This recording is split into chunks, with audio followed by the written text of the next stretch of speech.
Ahoj, jmenuji se Karolína a provedu vás letošním e-twinningovým rokem s e-twinkem. Nejdříve jsme se museli poznat, to dá rozum. Poslali jsme si naše medailonky, pak jsme si udělali fotostory o naší škole. Mezitím jsme si připravili modrého a žlutého, spacáky, buchty, zkrátka vše potřebné na e-twinningový maraton. Netrvalo dlouho a byl tu první úkol. Měli jsme poznat, odkud jsou naši partneři.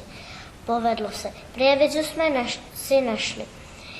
No a když jsme se trochu poznali, vrhli jsme se do psaní. Dopisovali jsme si ve skupinkách, ty nám vydržely až do dneška. A už tu byly Vánoce. Podařilo se nám je oslavit v tradičním slovenském duchu. Nechyběly řetězy, kapustnice a pagáče a dokonce se stavily i známé osobnosti. Rodičům se prezentace moc líbila. Chvilku po Vánocích jsme si navrhli svého skřítka a logo projektu. V únoru se to všude hemžilo maskami. I my jsme se přestrojili za skřítky a užili si dne plného her. Taky jsme si zaskejpovali s kamarády v Prievidze. Rozhovor nás vyburcoval a my se pustili do psaní záhad.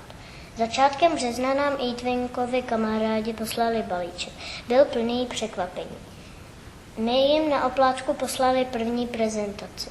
Pěkně při ní napínali ouška. Za řešení jsme je museli pochválit.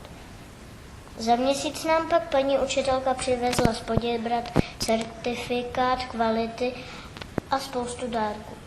No a od dubna jeden úkol střídal druhý. Uhádnout jméno prievidského rodáka, poznat, kterého má Agašách ocenil. Na chvilku jsme si odpočinuli při velikonočních pozdravech a pak zase hurá, potit se u počítání muchomůrek. Odměnou pro nás byl výlet na Pálavu a do Bojnice. Největší a nejlepší odměnou za celý rok pro nás byl společný výlet do Trenčína.